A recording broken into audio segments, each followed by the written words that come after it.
नमस्कार आत्मजन प्रियजन, मैं ओएस जी। चलिए आज कुछ आध्यात्म की चर्चा करते हैं। चर्चाएं तो बहुत होती हैं और आध्यात्म की कम होती है। आज हम लोग आध्यात्म की चर्चा करते हैं। आज का युवा, आज की नई पीढ़ी सिर्फ कैरियर पे फोकस करती है। कैरियर मतलब मुझे ये बनना है, मुझे वो बनना है, मुझे यहाँ जाना है, इस कंपनी में जाना है, डॉक्टर बनना है, इंजीनियर बनना है, और इसी में उनकी जीवन रह जाती है। उनमें कोई संस्कार नहीं आ पाता, सिर्फ कैरियर, सिर्फ पढ़ाई। पढ़ाई तो आपको संस्कार नहीं दे सकती। संस्कार तो आपको सीखना होगा अपने मम्मी पापा से, अपने गुरु से, खुद अपने अंतरात्मा में जाके आपको संस्कार को सीखना होगा, ध्यानस्थ होना होगा, चिंतन मनन करना होगा। तब तो जाकर आप जानेंगे कि पढ़ाई लिखाई के इतर भी कुछ है। मान लेते हैं आज के आदमी की जीवन 90 साल है, मैं अधिक ले लेता हूँ।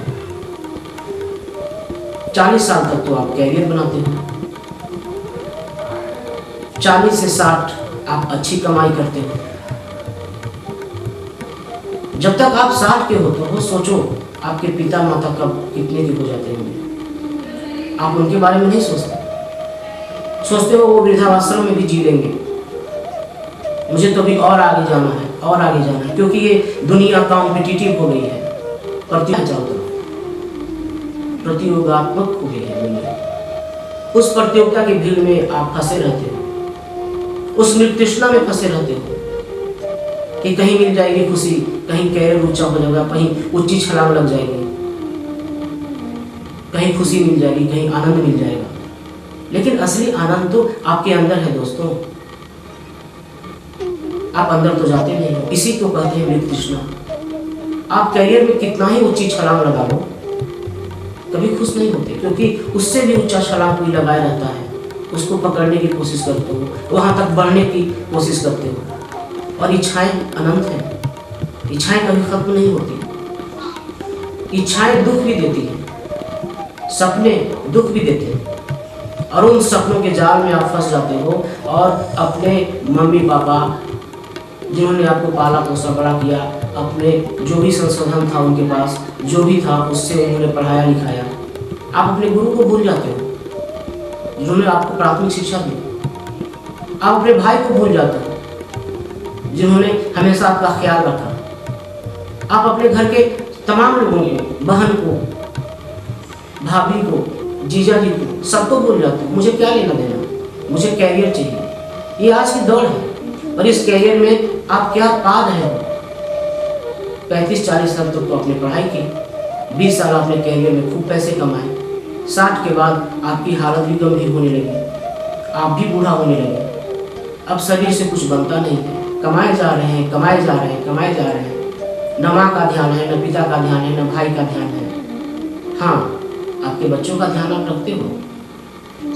बड़ा सेल्फिश है दुनिया। आपकी वाइफ और आपके बच्चे ही आपके परिवार हैं।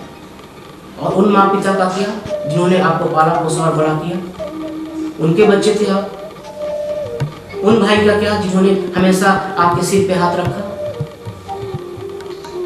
तो संस्कारों को सीखना होगा। जो संस्कार हमारे समाज से डूबती जा रही है, निकलती जा रही है, उन्हें वापस लाना होगा।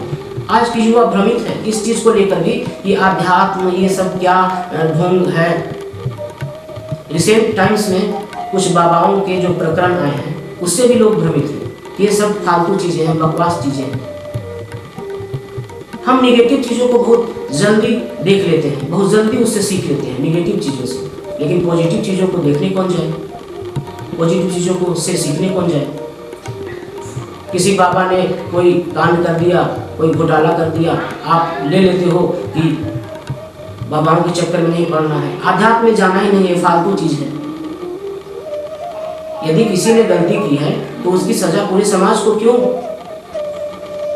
क्या हमारे संत महात्मा, जो हमारा भारतीय संस्कृति है, पर्वतों पे, हिमालय के कंदराओं में ध्यान करते थे, ईश्वर का भजन कीर्तन करते थे, क्या वो सब व्यर्थ था?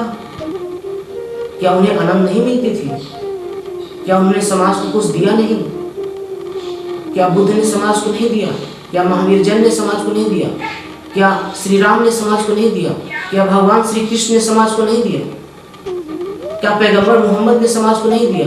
क्या जीसस क्रिस्ट ने समाज को नहीं दिया? क्या मदर टेरेसा ने समाज को नहीं दिया? कि रविदास ने समाज को नहीं दिया? कि कबीरदास ने समाज को नहीं दिया? सबने दिया। उनके समय में सभी ने उनसे सीखा, सभी ने उनको सुना। आज के दौर में कुछ निगेटिव तत्व आ गए हैं इस विश्व में, कुछ पॉजिटिव तत्व भी हैं। हम निगेटिव तत्वों को देखकर कोसते हैं कि ये सब फालतू नामा है, ये अध्यात्म तो ऐसे ही पुराने जमाने की ढोंग है। ऐसा नहीं है दोस्तों। अध्यात्म एक ऊर्जा है, एक एनर्जी है, एक स्पिरिचुअल पावर है। एनर्जी कभी नष्ट नहीं होती। एनर्जी है तो है, इस ब्रह्मांड में ही रहेगी। आपके अंदर जाएगी या उनके अंदर जाएगी या इनके अंदर जाएगी, वो तो जाएगी। जिनके अंदर जाएगी उन्हें ऊर्जा मिलेगी, उन्हें सुकून मिलेगा, उन्हें खुशी मिलेगी, उन्हें शांति मिलेगी, वो आनंदित होंगे, वो एनलाइटेंड होंगे, प्रकाशित होंगे और लोग उनसे कुछ सीखेंगे। तो आप 2-3 बाबाओं के प्रकांड पे जाकर अपना सारा अध्यात्म को बर्बाद करने की चेष्टा न करें। आप खुद से ढूंढें। यदि आपको किसी पे विश्वास नहीं है तो खुद से ढूंढें, खुद से आत्मचिंतन करें, खुद से चिंतन मनन करें कि क्या थे श्री राम, क्या थे श्री कृष्ण, क्या थे महात्मा बुद्ध, क्या थे महावीर जैन, क्या थे रैदास, क्या थे कबीरदास, क्या थे जीसस क्रिस्ट, क्या थे पैगंबर मोहम्मद। अध्यात्म से लबालब थे। उन्होंने समाज को जो कुछ बताया वो सिर्फ रिकॉर्ड हुआ है। वो दोबारा वीडियो नहीं चल सकती कि भगवान बुद्ध फिर बोलेंगे और सामने उनकी वीडियो चल रही है, कि भगवान श्री राम बोल रहे हैं और वीडियो बना हुआ है। उस समय के लोगों ने फायदा लिया, उस समय के लोगों ने उनसे सीख ली। आज के लोगों को, उस समय के लोगों ने ढूंढा भी, उस समय के लोगों ने भगवान श्री राम को ढूंढा भी, उस समय के लोगों ने श्री कृष्ण को ढूंढा भी। गोपी ग्वाला और सारे उनके आसपास के लोग उनसे आकर्षित रहे। उस समय के समाज ने पैगंबर मोहम्मद को इज्जत दिया, उस समय के समाज ने भगवान बुद्ध को अपनाया, उस समय के समाज ने जीसस क्रिस्ट को महत्व दिया, उनकी बातों को मानने की कोशिश की। उनका जो बात था कि प्रेम ही ईश्वर है, उस प्रेम को समझा, भले ही उन्हें सूली पे लटका दिया गया। लेकिन आप आज कुछ बाबाओं के चक्कर में आकर आप अध्यात्म की ऐसी की तैसी कर देते हैं। That is not right. क्योंकि अध्यात्म तो एनर्जी है, एनर्जी रहेगी, उसे आप ले लो, मैं ले लूँ या दूसरा कोई ले ले। तो अध्यात्म है क्या? आप अपने से स्टडी कर लो, आप फिलोसफीज पढ़ लो, आप कृष्णा की फिलोसफी पढ़ लो, आप राम की फिलोसफी पढ़ लो, आप भगवान बुद्ध की पढ़ लो, आप महावीर जैन की पढ़ लो, आप पैगंबर मोहम्मद की पढ़ लो, आप जीसस क्रिस्ट की पढ़ लो, आप कबीरदास की पढ़ लो, आप रैदास की पढ़ लो, जितने महात्मा हैं सबकी पढ़ लो, विदेशियों की भी पढ़ लो, और उसमें से जो आपको अच्छा लगे उसको अपना लो। एनर्जी है, उसमें से किस तरह की एनर्जी, किस तरह की लाइट आपको चाहिए आप ले लो, बस यही है था। और उस एनर्जी को आप ले लो तो आपकी सारी चीज़ें अच्छी हो जाएंगी। यदि उस एनर्जी को आप लोगे तो आपकी सारी चीज़ें अच्छी हो जाएंगी, आपका कैरियर भी बनेगा, आप अपने घर परिवार का भी ख्याल रख पाएंगे, आप संस्कारित होंगे, आप प्रेम से लबालब होंगे, आप उदार से लबालब होंगे, आप हिंसा करना छोड़ देंगे, आप घृणा करना छोड़ देंगे, आप गुस्सा करना छोड़ देंगे। जानते हैं ना दोस्तों, गुस्सा आदमी को इस तरह जलाती है, धीरे धीरे जलाती है,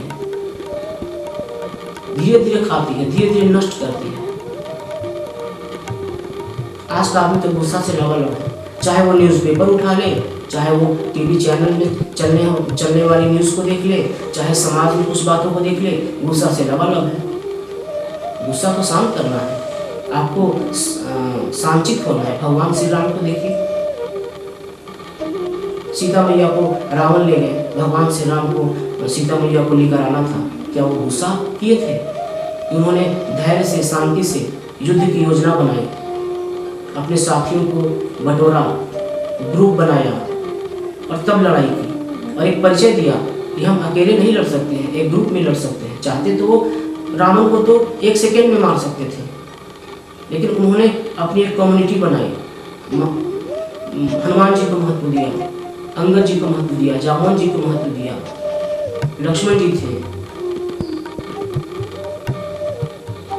हमेशा वो शांतित थे। जब लक्ष्मण उद्वेगित होते थे तो राम उनको बोलते थे, शांत लक्ष्मण शांत। क्या था? एक पिता के लिए उन्होंने अपनी राजगद्दी त्याग दी, वो त्याग है आज। आज तो आप कैरियर के लिए पिता को ही छोड़ दोगे, आज तो आप कैरियर के लिए माता को ही छोड़ दोगे। तो हमें सीखने की जरूरत है। हमारी पुरातन सभ्यता जो थी उसे सीखने की जरूरत थी। पुरातन सभ्यता में यही था कि पुरातन सभ्यता में एनर्जी का केंद्र, ऊर्जा का केंद्र नाभि हुआ करती थी, नाभि में सारी ऊर्जा संचित रहती थी। उसके बाद मध्य आया, हृदय ऊर्जा का केंद्र बना। तभी तो मध्य युग में भक्ति रस आई, मीराबाई आई, कृष्ण के अनन्य भक्त बने। भक्ति से ही लोग आनंद को पा लेते थे, अध्यात्म तक पहुंच जाते थे। लेकिन आज का मनुष्य मस्तिष्क का मनुष्य है, सारी चीजें दिमाग में है। निर्णय लेना है तो दिमाग से, पसंद करना है तो दिमाग से, प्यार करना है तो दिमाग से, घृणा करना है तो दिमाग से, गुस्सा करना है तो दिमाग से। मैं ये नहीं कहता ये चीजें दिमाग से कमांड नहीं होती, ये चीजें दिमाग से कमांड होती हैं, लेकिन इनको कंट्रोलर हृदय होता है। तो हमें जरूरत है कि अपने मस्तिष्क में जो ऊर्जा समाये बैठे हैं, नेगेटिव एंड पॉजिटिव, उसको नीचे सरकाएं हृदय की तरफ। तब तो आपके अंदर उदार आएगी, तब तो आपके अंदर दया आएगी, तब तो आपके अंदर प्रेम आएगा, तब तो आपके अंदर परोपकार की भावना आएगी। ये सब तो हृदय से ही चलता है। तो उस ऊर्जा को हृदय की तरफ खिसकाने की जरूरत है। आप बाहर की दुनिया में चकाचौंध में जाते हो, मॉल में जाते हो, रेस्टोरेंट में जाते हो, सिनेमा में जाते हो, दोस्तों के साथ जाते हो, नशा करते हो, सब का एक ही लक्ष्य है, आनंद पाना, खुशी पाना, मौज करना। क्या ये असली मौज है? क्या ये परमानेंट है? क्या ये तत्क्षण नहीं है? क्या ये क्षणभंगुर नहीं है? क्षणभंगुर है। यदि आपको असली आनंद पाना है तो आपको अपने अंतस में उतरना होगा, आपके इनर में उतरना होगा। इनर मीन्स आपकी सांस चल रही है, आपके हृदय की धड़कन चल रही है, आपको अंदर देखना होगा। और जब आप अपने को जितना ज़्यादा देख पाओगे अंदर से, उतना ही आप अपने आप को समझ पाओगे, उतना ही आप परिवर्तित हो पाओगे। तो जब आप में परिवर्तन होगा तो आप कुछ करोगे अच्छा, खुद एनलाइटेंड होगे, खुद प्रकाशित होगे और दूसरों को प्रकाश दोगे।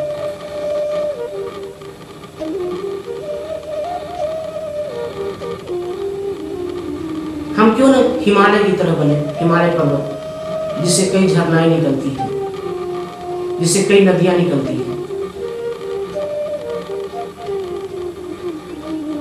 हमसे भी कई प्रेम की ऊर्जा निकली, हमसे भी कई उदारता की ऊर्जा निकली। हम भी समाज को दया करें, हम जो कमाते हैं उसमें से कुछ समाज के लिए दें, कुछ आध्यात्मिक ट्रस्ट में दें, अध्यात्म के लिए दें, ताकि अध्यात्म जिंदा रहेगा तो हमारी संस्कृति जिंदा रहेगी। तो लोगों को, हमारी पीढ़ियों को, आने वाली पीढ़ियों को पता चलेगा कि भारत देश है क्या, संस्कार है क्या, अध्यात्म है क्या, और वो अच्छी चीज़ें सोच सकेंगे, वो अच्छी चीज़ें सोच सकेंगे। सारा खेल तो पॉजिटिव और नेगेटिव एनर्जी का ही है दोस्तों। यदि आपके अंदर नेगेटिव एनर्जी है तो आप गलत सोचोगे, और नेगेटिव एनर्जी को हटाने के लिए पॉजिटिव एनर्जी लाना पड़ता है। दुख को हटाने के लिए थोड़ा सुख लाना पड़ता है। तो कैसे हटाओगे दुख को? आप कितना ही ऊंची सीढ़ी पे चले जाओ, आपको लगेगा नीचा हो, आपको लगेगा कि और ऊंची छलांग लेनी है, और ऊंची छलांग लेनी है, फिर संतुष्टि नहीं मिलती। आज की युवा जो कैरियर फोकस है, कैरियर फोकस बनो, लेकिन इतना भी ना बनो कि आप अपने माँ बाप, अपने संस्कार, अपने प्रियजन, अपने भाईजन, अपने संबंधियों को भूल जाओ, उनका ध्यान न रखो। एक बैलेंस बनाने की जरूरत है कि आप भी अपना कैरियर रखो और अपने परिवार वालों को भी ख्याल करो, क्योंकि उन्होंने आपका ख्याल किया था। यदि आप ऐसा करोगे तो आपके आने वाली पीढ़ी आपका भी ख्याल न रखेगी, आपको भी वृद्धाश्रम में भेज देगी। तो सिर्फ पैसे कमाना ही सब कुछ नहीं होता है। हमें जीवन में आनंदित होने की जरूरत है, शांतित होने की जरूरत है, शांत होने की जरूरत है, परोपकारी होने की जरूरत है। ये सब कब करोगे? आप सोचते हो कि जब मैं रिटायर हो जाऊंगा, जब नौकरी से हट जाऊंगा, तब ये सब चीज़ें कर लूँगा। नहीं, समय नहीं आएगी, आप ऊर्जा नहीं रख पाओगे उतना उस समय। ऐसा नहीं है कि कैरियर आज चलाओगे और कल को आप अध्यात्म में जाओगे। दोनों साथ साथ चलेंगे, कैरियर भी साथ चलेगा, अध्यात्म भी साथ चलेगा, परोपकार भी साथ चलेगा। समय देना होगा। आप आधे घंटे अध्यात्म में दो, आधे घंटे परोपकार में दो, बाकी बचा कैरियर में दो। आधे घंटे तो दे सकते हो, ऐसे क्यों विभाजित करते हो कि मैं 40 साल तक पढ़ लूँगा, 35 तक पढ़ लूँगा, इसके बाद कैरियर बना लूँगा, पैसे कमा लूँगा, भवन बना लूँगा, ज़मीन खरीद लूँगा, फ्लैट खरीद लूँगा, शादी कर लूँगा और इसके बाद फिर 60 के बाद मैं अध्यात्म में चला जाऊँगा। देखेंगे उस समय कि अध्यात्म में है भी कुछ की नहीं। एक तो आपके अंदर निगेटिव फीडबैक है कुछ बाबाओं के कारण कि अध्यात्म गलत चीज़ है, और दूसरे आप ढूंढोगे 60 के बाद जब आपके अंदर ऊर्जा ही नहीं रहेगी। सारा खेल ऊर्जा का है। ऊर्जा युवावस्था में जितनी है उतनी प्रौढ़ावस्था में नहीं होती है। तो उस ऊर्जा का यूटिलाइज करो ना, उस ऊर्जा को अपने कैरियर में, पढ़ाई में, अपने प्रमोशन में लगा, और उसी ऊर्जा के कुछ पार्ट को अध्यात्म में लगा, उसी ऊर्जा के कुछ पार्ट को परोपकार में लगा, उसी ऊर्जा के कुछ पार्ट को रोगियों के इलाज में लगा, खर्चा करो। अपने इनकम का प्रतिशत बांटो कि कुछ प्रतिशत हमें परोपकार में देना है, कुछ प्रतिशत हमें अध्यात्म को बढ़ावा देने के लिए देना है, कुछ प्रतिशत मुझे खुद के लिए रखना है, कुछ प्रतिशत मुझे इमरजेंसी के लिए रखना है। लेकिन हो क्या रहा है, आज की पीढ़ी तो जितनी कमाती है सब खर्चे कर देती है और फिर भी ऋण में रहती है, क्योंकि इच्छाएं अनंत है। इच्छाएं को कम करना होगा। यदि इच्छाएं अनंत रखोगे तो कभी पूरी नहीं होगी, तो हमेशा अशांत रहोगे, तो हमेशा दुखी रहोगे। तो दुख को खत्म करना है तो इच्छाओं को कंट्रोल करो। कहते हैं ना, क्रोध को थोड़ा नीचे रखो, ऊपर जाएगा, वरना सीधे ऊपर।